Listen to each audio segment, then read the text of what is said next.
The first time they heard the prayers, they came from under the ground, not through the floorboards of the old church, but deeper from the soil itself, damp and breathing. It was late October, the air heavy with the metallic scent of rain and rot. When Sheriff Donnelly was called to check on the chapel at the edge of Coldwater Hollow, the locals had stopped going near it years ago. The steeple leaned, the cross hung sideways, and every window was smeared with something dark that looked too thick to be dust. Inside, the air was wrong. It clung to the skin, humid like a cellar.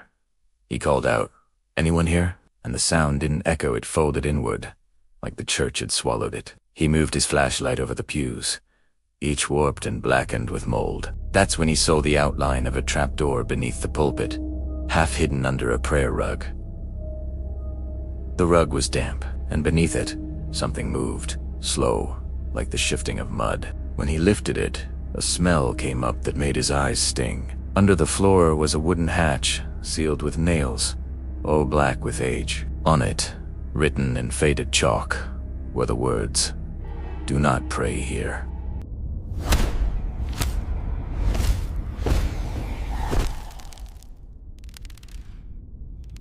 Donnelly left that night. He didn't file a report, but Coldwater's people started hearing the same thing. Prayers in the rain, whispers beneath the soil, voices mumbling the Lord's Prayer backward until the final amen stretched into a scream. The town's dogs wouldn't go near the churchyard. The grass around it grew tall and gray, moving even when there was no wind. Then came the boy Tommy Farrell, 17, all bravado and beer. His friends dared him to open the trapdoor. He said yes. He never came back. They found his truck the next morning, parked by the church with the driver's door open, engine still running. The seat was soaked with rain, but not from the storm.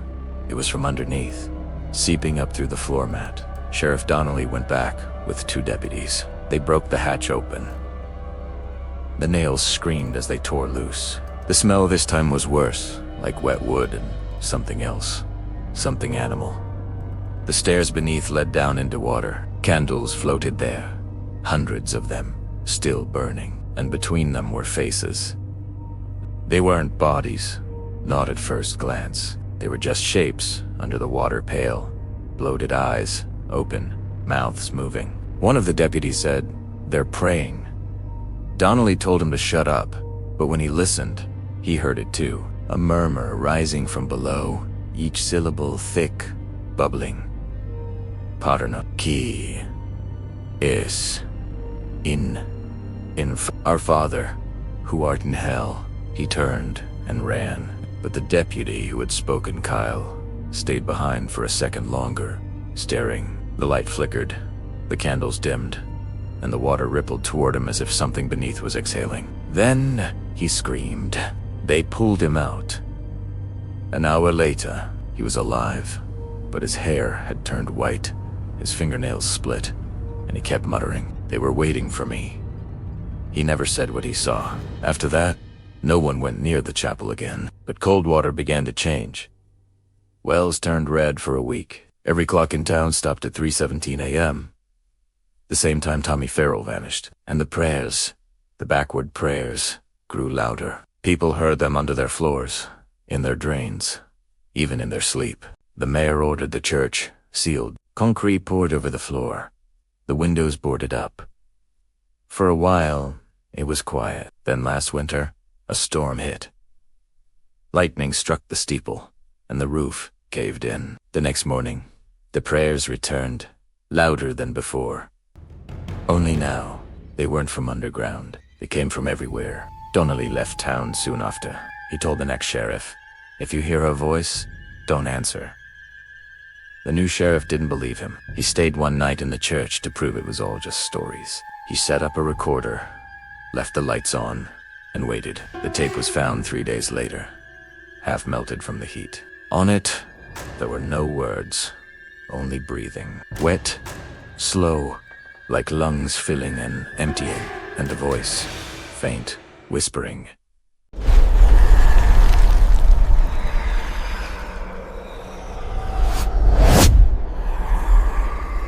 "We are still beneath you." The sheriff's body was never found. Years passed, Coldwater's population thinned. People said the earth was sick, the crops wouldn't grow, the animals were born wrong. And in the spring, when the thaw came, the river turned black. A fisherman found something tangled in his net.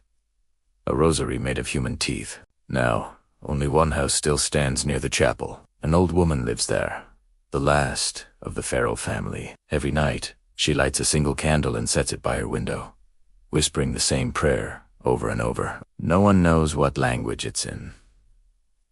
Some say it's to keep the voices away. Others say es to invite them closer. And when the wind moves through Coldwater Hollow, it carries something that sounds like laughter, low, cracked, and wet. They say the chapel still breathes, that if you press your ear to the ground at midnight, you can feel the heartbeat of something huge and patient waiting beneath. Once, a group of ghost hunters came, recording equipment, EMF meters, night vision cameras. They were live streaming when the signal cut out. The last frame showed the chapel door opening on its own. Inside, a single candle flared, blue-white, and then darkness swallowed the feed.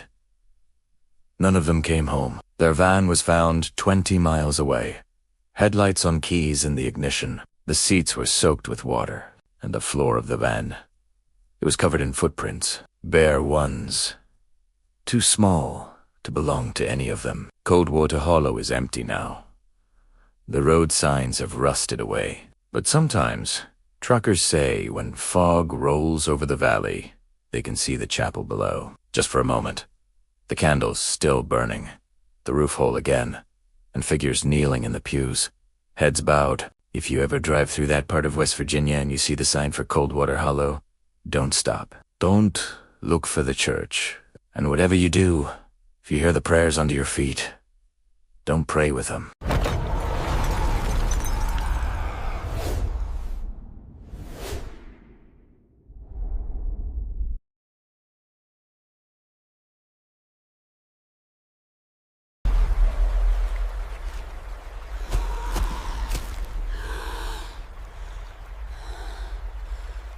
The fog was thick enough to swallow a man whole, curling over the banks of Hollow Creek like a living thing. The air smelled damp, metallic, the scent of something rotting beneath the water, and every step I took through the muddy trail felt like sinking into ice. I heard it before I saw it. A woman's voice, low, trembling, calling out my name, though I didn't know her. And I had not spoken it aloud. The words twisted around the reeds, lingering just long enough to make my skin crawl. She appeared suddenly, or maybe I had been looking through the wrong part of the mist all along. At first, only a shape, a woman draped in black, standing at the water's edge. Her dress was soaked, clinging to her thin frame, and her hair fell in tangled, dark sheets over her face. The creek itself seemed to recoil from her, black ripples running in slow circles around her feet. Her eyes were hollow, and yet she stared straight into me, and I felt my chest tighten, my breath catch, as though she had reached inside me. I tried to speak, to demand who she was, why she wailed, but the sound caught in my throat. She raised a hand, delicate, pale, trembling, and a shiver ran through me. From scalp to toe, the ground beneath me seemed to shake in rhythm with her lament. Her voice rose, louder now, a keening that scraped across my ears, a sound that seemed to pierce through bone and twist the mind. The lament was not just sorrow. It was uncared, it was accusation. It was the pull of something ancient and terrible, dragging at my soul. I stepped backward, unsure how my feet had moved without my permission. Every shadow in the trees became alive, reaching toward me with long, gnarled fingers of darkness. And beneath me, I heard its soft footsteps in the mud, matching my own, though I was alone, each one heavier than the last, and every step carried her voice closer, whispering promises I did not want to hear, speaking secrets about me I had never told anyone. The creek's surface shifted, though no wind touched it, and the woman's reflection, or what should have been her reflection, was wrong. It moved independently, jerking, leaning forward, her hollow eyes turning black, endless, and fixed not on me but somewhere beyond me, as if pulling something unseen from the depths. I tried to look away, but something in her gaze held me, a vice of cold that tightened with every heartbeat. I heard the water gurgle, thick and slow, like it was swallowing something or someone. Then the cries began, not hers. Alone, children, small, terrified voices, calling out from beneath the surface. The creek bubbled as though it was alive, as though it were speaking, dragging their tiny forms beneath its dark skin. And the woman, the widow, raised her arms, and the fog swirled around her like a cyclone, dragging the branches, the mud, even the very air into her orbit. Her wail became words I understood without comprehension. They belong to me. They never leave, and neither shall you. I stumbled backward, mud sucking at my boots, but the ground behind me no longer led anywhere familiar. The trail had vanished, replaced with black water that reflected nothing. Not sky, not stars, not me. I realized then that the footsteps weren't following me from behind. They were moving ahead, anticipating me, guiding me into a grasp. Every instinct screamed to run, but I could not move fast enough. My body felt heavier, as though her sorrow was a weight pressing against every limb. The widow's lament changed then, from grief to rage, and the air vibrated with it. I could hear the creek's surface cracking, splitting like ice, and from the darkness beneath, hands emerged, pale, tiny, clawing. Children long gone, their eyes wide and empty, their mouths frozen in silent screams, dragging themselves toward the bank. Toward her. Toward me, and she reached out, her fingers brushing the mist, and wherever she touched, the fog hardened, thickened, and closed in like a lid. I fell, my face into the mud, and saw her eyes through the veil of night black as the creek, endless, bottomless. She was laughing now, low and hollow, and I realized it was not just a laugh. It was a promise of eternity, a vow that I had stumbled into her dominion and would never escape. Every sound I had ever heard amplified in my ears, the snapping of twigs, the dripping of water, the wind, all became part of her chorus.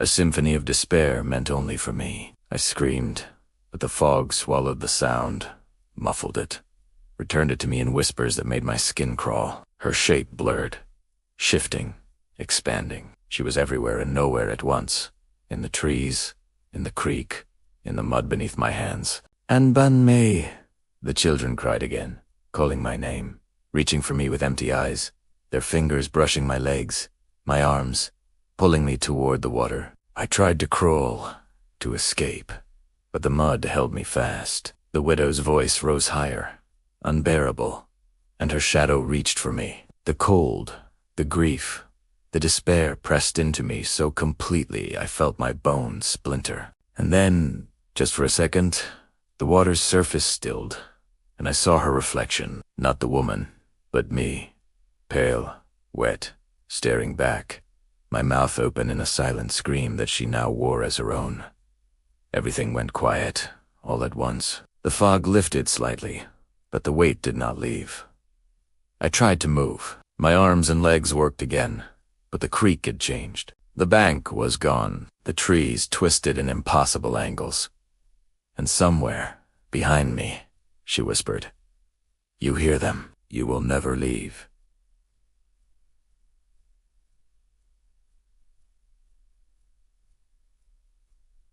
The steps began again, not behind me, not ahead, but beneath me. Hollow thuds, the sound of children walking in water too deep to see, moving in rhythm with the heartbeat I could no longer feel. And the widow's lament carried on, stretching beyond the night, filling every inch of the air, burrowing under skin, sinking into bones.